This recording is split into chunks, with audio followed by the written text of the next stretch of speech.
The sky of Veltari was once full of soft lights, floating gardens, and quiet music from wind towers. But now it burned. Black ships covered the stars like a sickness, each one bristling with weapons. Wings spread like vultures. The Dravox Empire had come, cruel and powerful, and no one had been able to stop them. Veltari was a peaceful planet, full of gentle creatures with soft skin and long memories. They loved growing things, healing others, and learning the songs of the wind. They were not soldiers. They had never been. So, when the sky darkened, they sent signals one after another, screaming for help into the stars. "We are under attack. We have no defenses. Please, anyone. Help us." Their messages echoed across space, but no one answered. The Galactic Council received the distress signals, of course, but they only sat in their tall chairs.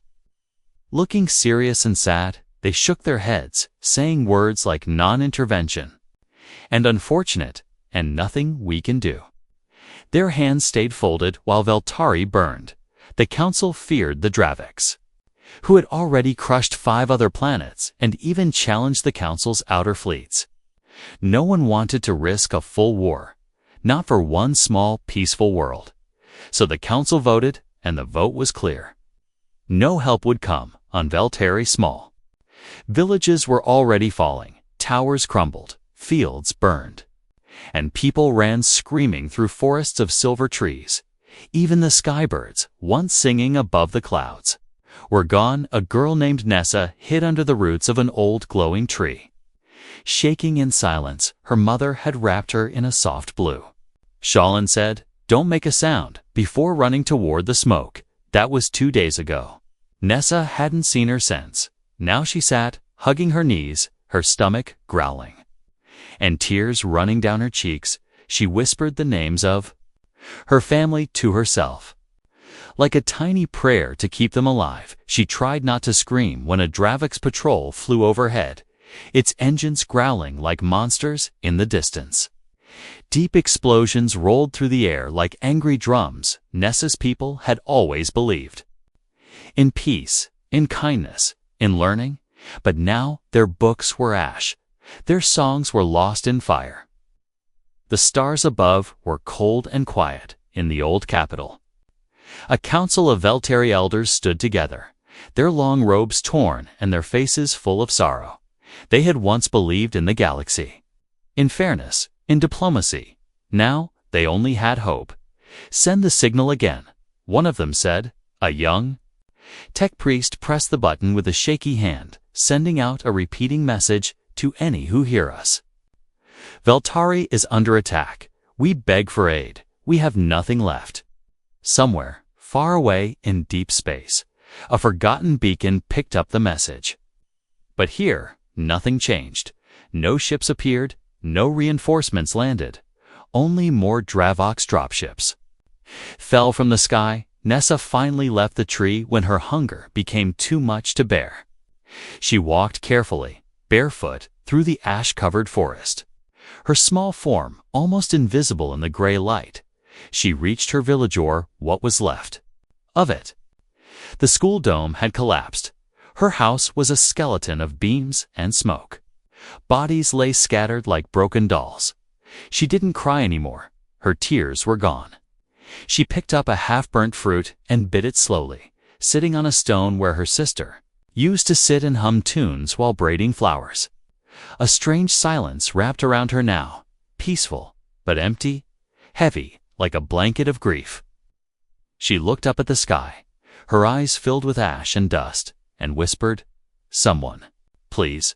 But her voice was too soft and the stars were too far, in orbit above the planet.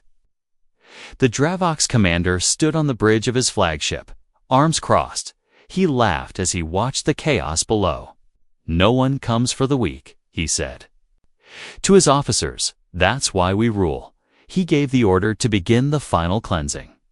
Veltari had become just another ruin, another name to be crossed off the list down below. The last of the Veltari resistance, a few scholars and forest dwellers armed with handmade spears, gathered in the shadows. They knew they would not win, but they chose to stand anyway. "We must believe someone will come," one of them said, a fire in his eyes even as smoke rose behind him. But even his voice cracked with doubt, for now the skies were empty.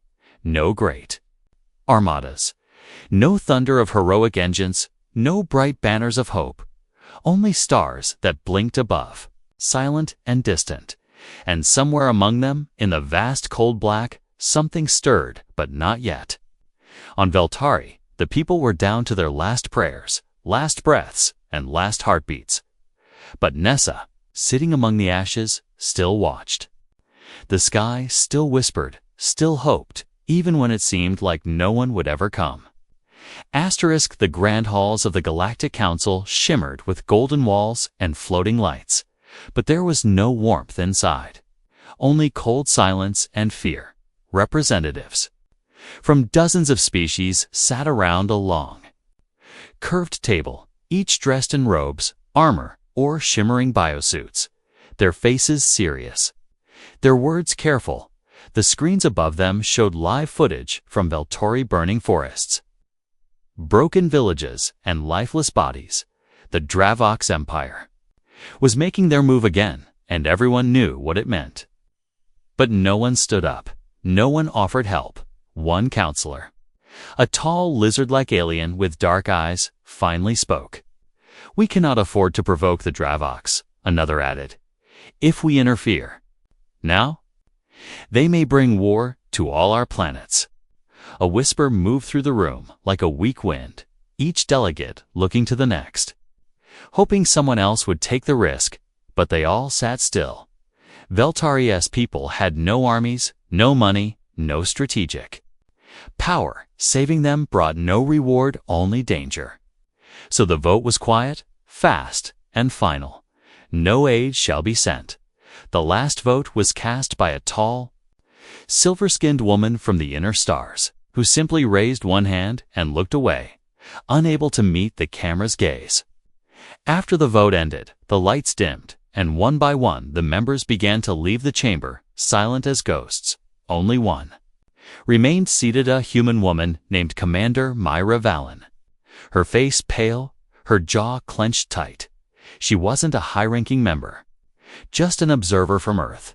Earth's status in the Council had faded years ago, after it had pulled away from politics and war, but Maria still came to meetings, still listened, still hoped that maybe, one day, someone would stand up.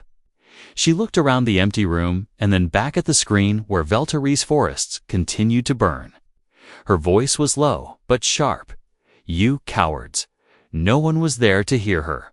On the far side of the galaxy, the people of Veltari still sent their signal. The signal bounced from satellite to satellite, passed through old, unused relay stations. Some almost broken, barely functional. One such station floated above a dying moon, its surface cracked, its signal range weak inside it. An ancient AI remained half-active, just barely functioning after years of isolation. It had once been part of Earth's deep-range listening network. Now forgotten, the signal passed through its sensors. And for a moment, it flickered to life, recognizing the language, patterns, and urgency level. It tried to boost the signal and send it somewhere, anywhere, but there were no official receivers left. So the AI did something unusual. It sent the message to a private, outdated channel registered long ago under the name Admiral Tobias Rourke. Rourke was not in service anymore, not even close. He lived on a scrapyard moon near Saturn, where he spent his days restoring old Earth ships for collectors and museums. He was a legend once, known for wild battle strategies and saving entire colonies during the Spiral War. Now he was a ghost of war, his name mostly forgotten, but that day, as he knelt beside an old warbird ship, tightening a panel with oil-covered hands, a blinking light appeared on his rusted pad. He raised an eyebrow, wiped his hands on a rag, and pressed the message open. At first, all he heard was static, but then came the voice, faint, full of static, but unmistakable to any who hear us. "We are the people of Veltari. We are under attack. We'll beg you." "Please." Rourke sat down slowly, the wrench falling from his fingers. The voice of a child came next, crying, "They're taking everyone." Then silence. He listened again. And again, then replayed it 3 more times. No one else would have picked that up. Not on that old channel. It wasn't even supposed to work anymore. He stood and looked out at the stars above, his heart heavier than it had been in years. Back inside his old command cabin, buried under piles of broken tech and coffee mugs, he sat at a dusty terminal and typed in an emergency code. The screen blinked to life, showing names he hadn't seen in decades-old crew. Allies, mercenaries, even criminals he once called friends. He sent a single message to all of them, just 5 words: "Someone still needs us." Now and somewhere. In the galaxy, those 5 words woke up people who had almost forgotten who they used to be. The Council may have stayed silent, the galaxy may have turned away. But someone had heard the signal, and someone was coming. Not because of politics or rewards or duty, but because sometimes the right thing is enough, even when the stars stay silent. The signal reached Earth like a ghost tapping on an old door. It didn't ring loud alarms or flash bright warnings. It simply slipped through the cracks of forgotten systems, whispering its way into a place most had stopped watching. Inside, a cluttered hangar on the dark side of a Saturn moon, an old terminal blinked softly in the corner. It had been dark for years, wires eaten by time, screens stained with dust, but somehow it blinked.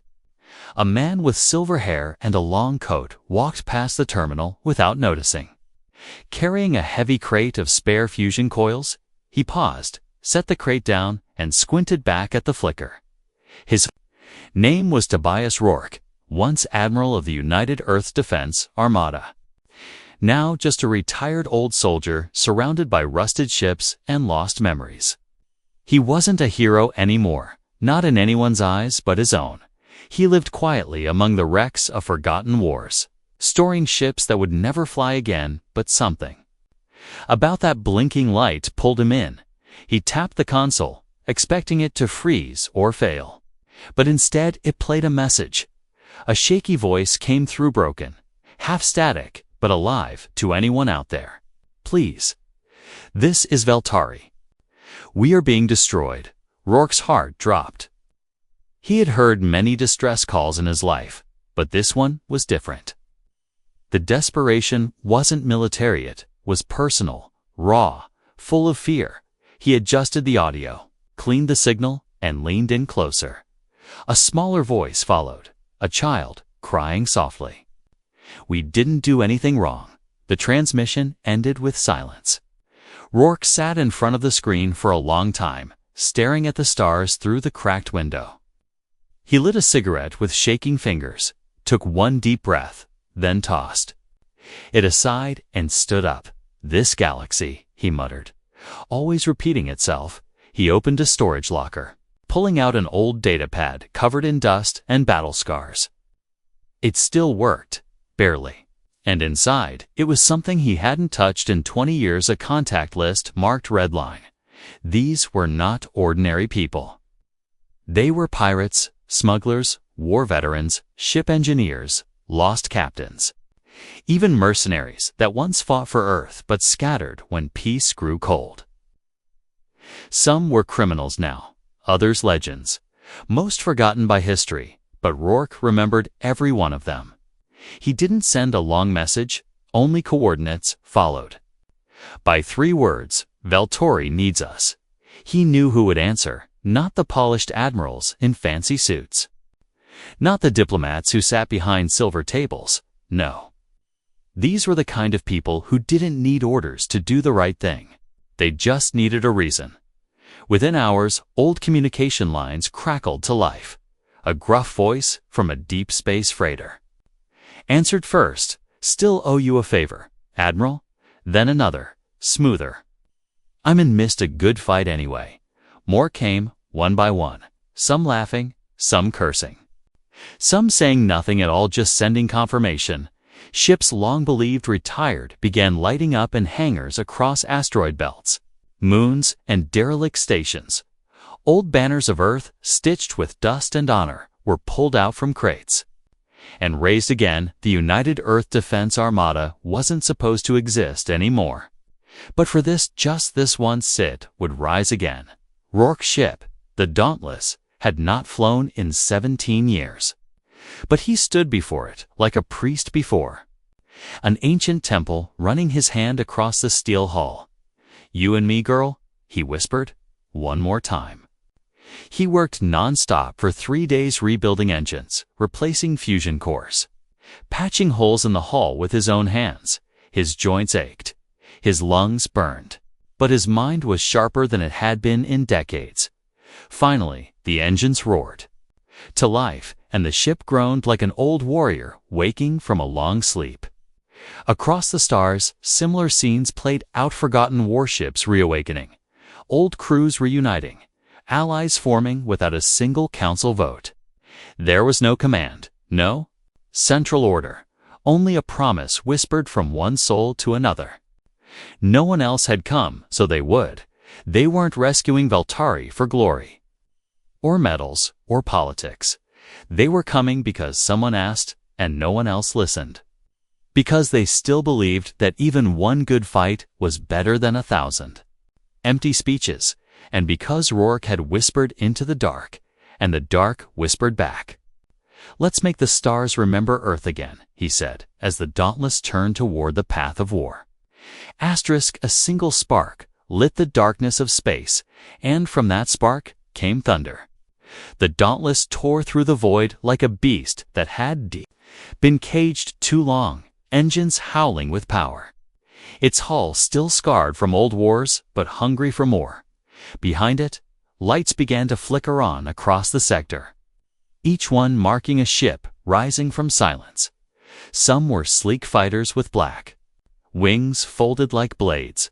Others were bulky freighters retrofitted with stolen weapons and dented armor. Each one answered the same call, the call no one else had heard or cared to hear. Across forgotten colonies and outlaw ports, across shattered moons and asteroid cities, words spread like fire on dry grass. "The old man is moving," they said.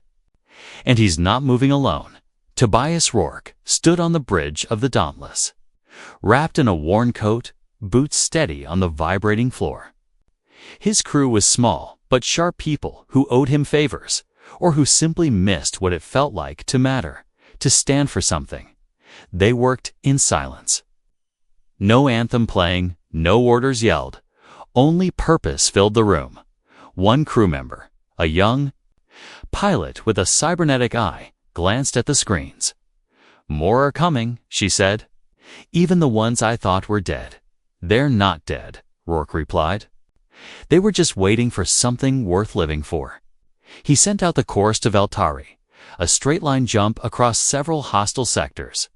Through Dravik's prolled space, it was suicide by most standards, but no one blinked, one by one. The ships aligned with the Dauntless, until the fleet stretched across space like a broken sword reforged. They didn't fly under the flag of Earth's governments. They flew under the flag of Earth's heart. The Dravoks wouldn't see it coming. They were too used to silence, to fear, 2 planets bowing before them. But something older was coming now. Something savage, loyal, and mad enough to fight a war everyone else had already lost. The fleet jumped, and the stars themselves seemed to shudder. On Valtari, the world had grown darker. The skies rained ash now, not leaves, and the rivers ran gray from the fires upstream. Nessa crouched in a broken temple, surrounded by other survivors, most of them children, elders, and wounded. They were hiding underground now, in tunnels built long ago for scholars. Not war. She hadn't spoken in days, not since the last Dravok's patrol dragged away her friend. Yali, no one knew what became of him, but they all imagined the same. One of the elders tried to sing an old song to keep the children calm, but her voice cracked, and she wept instead. Outside, Dravok's soldiers marched freely, laughing, breaking what they hadn't burned yet. Their commander ordered a monument built. From the remains of Veltari's culture statues made from broken instruments and shattered books. A message to the galaxy, loud and cruel. This is what happens to those who beg. But far beyond their radar, reality was about to change. The fleet exited hyperspace like a storm without warning. Hundreds of human ships appeared in low orbit, no warning shot, no declaration. It's only a wall of metal and fire. The Dreadnoughts didn't even have time to scream before the first wave hit. The Dauntless led the charge, guns blazing, missiles singing their violent song. Rourke stood at the front of the bridge, eyes locked on the screen. "Target their command ships," he said. Cut the head off the snake. Within minutes, the sky over Veltari changed color, not from flames, but from hope. Dreadnoughts dropships exploded in midair, their black smoke replaced by the silver trails of Earthfighters darting between clouds. Civilians looked up from their hiding places, mouths open, eyes wide. One child whispered, "They came." In the temple tunnel, Nessa stepped outside for the first time in days. She looked to the heavens and saw Iton Earth's battlecruiser, the same kind from the old stories her grandmother used to tell. It moved like a mountain with wings, casting a wide shadow over the ruins. The sound was deafening, terrifying, and yet somehow beautiful. The Dravik scrambled to regroup, but it was too late. They had ruled through fear. But now they faced something worse for them, humans with nothing left to lose. On the ground, human drop pods slammed into the dirt. Doors bursting open. Soldiers pouring out in armor that looked patched and rough, but their aim was perfect. They fought without mercy, but never harmed a single Veltari. They shielded civilians with their bodies, dragged wounded to safety, and handed food to trembling survivors. One soldier knelt before Nessa and held out a canteen. "You're safe. Now, little star," he said gently, "we heard you." She touched the canteen with both hands, shaking, tears falling for the first time in days. But they were tears of something new. Not loss, not fears, something harder to name. Maybe it was belief returning. The Draviks had brought silence, but humanity had returned with thunder. The Dravik's general stared at the sky like it had betrayed him. He had watched dozens of planets fall, seen empires bow before his fleets, but never had the stars turned against him. Now, those same stars poured fire and fury onto his command posts. His officers shouted for orders, but he had none. What could he say when the sky itself was burning with metal and defiance? Across Veltori's once soft fields, the black banners of the Dreadnoughts were being torn down one by one. Not by politicians, not by diplomats, but by angry, desperate humans who came with no warning and even less mercy. It was supposed to be an easy occupation, a silent conquest. Another forgotten world swallowed by the Empire, but then the humans arrived. Not in clean fleets with pretty speeches, but in chaos, in unmarked ships with patched-up hulls and engines that screamed like wolves. They didn't follow standard formation. They broke it, rewrote it, smashed it into something that Draviks couldn't predict. Their ships looped in strange patterns, diving under the enemy's blind spots, hitting from below, then vanishing into clouds. A Dreadnoughts officer slammed his fists onto the console. "They don't fight like the others," he growled. "They fight like they've already died once," said another, pale with fear, down on the surface. The battle spread into the cities, the Veltari's stone halls, once filled with soft music and glowing gardens, had become war zones. Humans fought in the streets, behind broken fountains and shattered spires, their armor mismatched, their weapons loud, their eyes cold. One human soldier, known only as Briggs, charged into a building where children were trapped. He used his own body to block the gunfire, yelling for the kids to run. A Veltari mother cried as she pulled her son away, whispering thanks in her language. Briggs nodded without understanding the words, but he felt them. That was enough. In orbit, Admiral Rourke stood at the bridge of the Dauntless. Watching the tide turn, his crew shouted reports. Another enemy ship down. Another civilian grew asterisk. They had never seen the stars cry before, but as the smoke cleared and the battle slowed, glowing streaks began to fall gently from the sky, pieces of broken ships, drifting fire, and sparks from shattered war machines. The Veltari didn't flinch anymore. They just stood there, quietly, watching, their hands held tightly together. Not all of them understood what had happened, but they knew this much: someone had arrived. And they weren't running away in the middle of a burned village. A human soldier knelt beside a broken fence, planting a small device in the soil. A Veltari child stepped forward and asked, "Is that a weapon?" The soldier smiled gently. "No, kid, that's a shield." Across the surface of Veltari, the humans had started building them pulse shields, defensive domes, med tents, supply drops, even small kitchens. They weren't just fighting now, they were staying. Even the Dravok survivors hiding in the hills could feel the change. This wasn't a hit-and-run mission. This was a line in the sand. Admiral Rourke's voice echoed through the human comms. Calm but firm. "Let them come back," he said. "We're not going anywhere." In orbit, the Earth fleet spread out like a wall of iron teeth, holding position, daring the Dravoks to return. Ships rotated shifts, patrolled the sky, scanned every inch of space beyond the moons. Some of the old warships weren't even designed to last this long, but they stayed. Crews repaired engines mid-flight, patched armor with scraps, even welded with plasma torches in open suits. This was no parade, no perfect operation. It was survival, passion, and grit held together by a shared promise. Down on the ground, medics worked around the clock, treating Veltari wounded. Their biology was strange, unfamiliar, but the humans tried anyway. Sometimes it worked, sometimes it didn't, but they never gave up. They used what they had: salvaged tech, field kits, even blood transfusion rigs adapted on the spot. One medic held a young Veltari girl's hand while treating her mother, whispering, "Stay with me, please. Stay with me." Her hands were shaking, but her eyes were steady.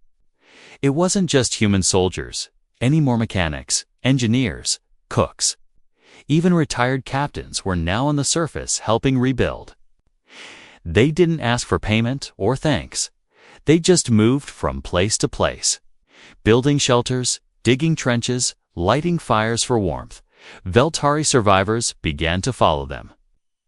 Slowly, carefully, like people waking from a nightmare. At first, they watched from the trees. Then they stepped closer, offering water. Singing softly as they worked, Nessa walked among the human tents with her blue shawl still wrapped around her shoulders. Her eyes wide, she didn't say much. But the soldiers always greeted her with smiles and gentle waves. To them, she had become something more than just a child. She was a symbol of why they came and why they stayed. One night, as the stars hung quiet above, Nessa sat beside the fire with an old mechanic who was repairing a drone. She asked in a soft voice, "Why did you come?" The man looked up from his tools, thought for a moment, then said, "Because when you called for help, we remembered what it felt like to be ignored." She nodded slowly, understanding more than words could say. Meanwhile, the Dravok's high command burned with fury. The loss of Veltari had embarrassed them. Their empire had never been challenged like this, not by such a small, scattered force. They expected resistance to die quickly, like a candle in wind. But this fire had spread.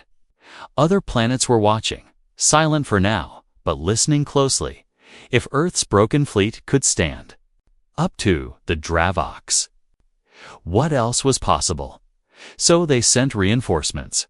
Faster, stronger, deadlier ships, with orders not just to destroy Earth's fleet, but to make a message of it. "Burn them in the sky," the Dravok's warlord commanded. "Crush their bones into dust." But Earth had seen worse. They had faced extinction before. from within and beyond. They weren't afraid of dying. They were afraid of giving up. The humans prepared their defenses with calm urgency, positioning turrets, calibrating sensors, reloading missiles on the ground. Trenches were dug deeper, fields mined, and shield generators were buried in the dirt like roots of a tree ready to hold firm. This time, when the Dravox came, they would not find victims. They would find Earth waiting with teeth and steel. And something even more dangerous hope, not for victory, not for glory, but for the little girl who looked up at the sky and believed again. P saved, but he didn't smile. Not yet. He knew this wasn't over. The Dravox had pride. And pride made monsters reckless. Prep the ground pulse, Rourke ordered. Time to crack open their last stronghold. A young officer turned, shocked. "Sir, that'll level the mountain, and if we don't," Rourke said, "they'll level what's left of Veltari." Deep within the southern range of the planet, the Dravox command had built a fortress inside a mountain, hidden guns. Deep vaults, command tech their last safe zone. Rourke had seen it from orbit. Had studied the way the mountain sat like a closed fist above the ruins. He didn't want to destroy Veltari's land, but this wasn't a choice, was war. The Dauntless charged its underbelly cannons, glowing with a deep blue light, as it hovered above the mountain. The ground below trembled. Atari survivors watched from the hills, holding each other close, not knowing what would happen next. Cave and Nessa, still clinging to the canteen given by the human soldier, stared up at the massive ship and whispered, "Please, don't let it be for nothing." Then came the light, not a scream, not a sound, just a giant blue pulse that cracked the top of the mountain and tore through steel like paper. The blast echoed for miles, shaking trees, dusting the plains with ash. When it cleared, the Dravox fortress was gone. Buried under its own arrogance, no more signals came from their command center. Rourke exhaled slowly, target neutralized. But even then, he knew it wasn't done. Dravox reinforcements would come. The galaxy would soon hear of this, and not everyone would cheer. He turned to his crew, voice steady. "Start evac operations. Get the Veltari out of danger. We'll hold the skies." And that was the difference between Earth and the rest of the galaxy. Others waited for permission. Earth moved. Others spoke of peace. Earth acted with fists, then opened hands. The Veltari didn't just see human weapons that day. They saw human courage, human madness, yes, but also human hearts that didn't back down. Even when the odds screamed at them to run, the battle wasn't over, but something had shifted. For the first time since the war began, the Veltari looked at the sky not with fear, but with hope. Not because the stars were kind, but because someone in them had finally cared enough to fight. The sky didn't break this time, it roared. Veltari's atmosphere shook as the second Dravox Armada dropped from hyperspace like a wave of knives. Bigger, faster, meaner than before, their ships moved in perfect formation, their armor dark as shadows, their weapons humming with rage. They hadn't come to fight. They had come to erase. From orbit, they launched fire before sending a single message.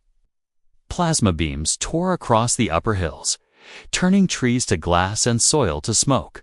One beam scorched just 100 meters from a human field camp, sending soldiers scrambling for cover. But no one ran. Earth's forces didn't panic, didn't scream. They braced, locked shields, and lifted their weapons. Admiral Rourke stood calmly on the bridge of the Dauntless, his eyes locked on the enemy fleet. "They brought everything," his first officer said. Voice trembling. "Good," Rourke replied. "So did we." The human fleet ignited like 1,000 stars blinking awake. Engines roared.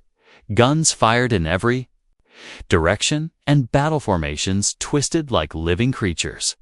Earth ships didn't move by the book, they danced.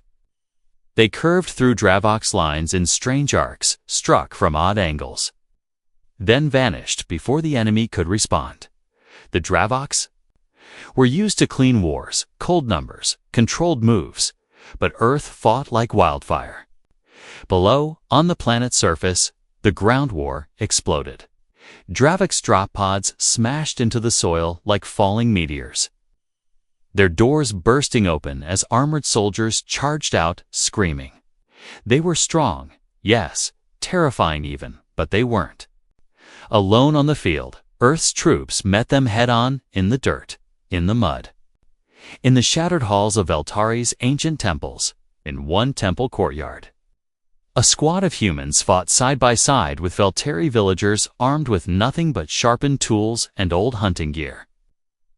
They fought together, not because they trained for it, but because they refused to lose what little they had left. One human soldier took a plasma bolt to the chest, fell, got back up, and kept shooting. He screamed through blood, "No one else dies today." And others screamed with him in another part of the field. An injured medic crawled across shattered stone, dragging a wounded Veltari elder behind her. A Dravox sniper took aimbot before he could fire. A human expire tackled him from the side and beat him down with the butt of a rifle all across the battlefield. The same story, repeated. One side had power, the other had purpose. Rourke ordered the Dauntless into low orbit, flying just above the battle like a steel angel with fire in its wings. Its railguns opened up, targeting Dravox walkers stomping across the land, turning them into bursts of scrap and flame. But even as they fought with everything they had, the humans knew they were outnumbered. And then, just when the weight felt unbearable, something unexpected happened from beyond the nearest moon. A blip appeared on the scanner, then another, then dozens unknown ships. For a second, everyone thought it was more Dravox, but the signals weren't hostile. The voices that came through were rough, unfamiliar, but filled with steel. "This is Captain Narthas of the Zoran Resistance," said one voice. "You gave us hope. We're here to return the favor." Then more came, a trade alliance from the Sarin cluster, smugglers from the Rim, even defected Dravox captains who had seen enough. One by one, ships jumped into the system not to save Veltari, but to stand with Earth, because Earth had dared to stand first. The tide shifted like a crashing sea. The Dravox fleet, once mighty, found itself caught between burning fire from Earth below and unexpected allies from above. Admiral Rourke didn't cheer, didn't gloat. He just gave the final order. Finish it. And they did. The battle raged for hours, but in the end, Earth's Armada stood tall, scorched and battered, but alive. The last Dravox ship fell from the sky like a dying comet, exploding into a quiet night. And just like that, Veltari's skies were still again. Not from silence, but peace. Nessa stood on a hill, her shawl fluttering in the soft wind, watching the stars return to their places. A human soldier beside her dropped his rifle into the grass and said, "It's over." She looked at him then, up at the sky, and whispered, "No, it's just beginning." The first sound to return was birdsong. For the first time in weeks, Veltari's trees sang again, their branches no longer heavy with ash. The war was over, but the world was still, catching its breath where once there were fires. Now there were gardens being planted by both human hands and alien ones. The wounded were healing, the broken were rebuilding, and the forgotten were remembered. But most of all, people were looking up again, with fear but with wonder. Ships still hovered above the planet, but they carried supplies, not missiles. Engineers instead of soldiers, medics instead of weapons. Admiral Rourke stood near a quiet lake, no longer in his heavy coat, but in a simple shirt, sleeves rolled, helping repair an old Veltari music tower. Each time he lifted a stone, a small group of children helped him place it. Giggling when he grunted dramatically, Nessa watched from nearby, clutching a small metal pendant given to her by a human medic. The pendant was shaped like a star, and on the back, it had one word carved in old Earth script, heard. It had been days since the last Dravok ship fell. No one on Veltari celebrated. With loud songs or firecrackers, they celebrated in whispers, in shared food, in silent hugs, in planting seeds again. In places where mothers had once cried alone. Now children laughed under sunlit skies. The Galactic Council held an emergency meeting. Their chambers filled with nervous energy. They argued over what to say, how to respond, how to explain why they had done nothing while Earth had done everything. But the galaxy had already made up its mind. Across news channels, holonats, and message beacons, one phrase kept repeating. Earth answered. They said it in awe, in disbelief, in pride. The humans, long dismissed, long underestimated, had stood when no one else would. Even planets that had once mocked Earth now sent messages of thanks. Some ashamed, some inspired, Veltari sent their own message. Not just to the Council, but to every world that had listened and stayed silent. It was short, spoken by Nessa herself. Her voice small but clear. You didn't come, she said, but they did.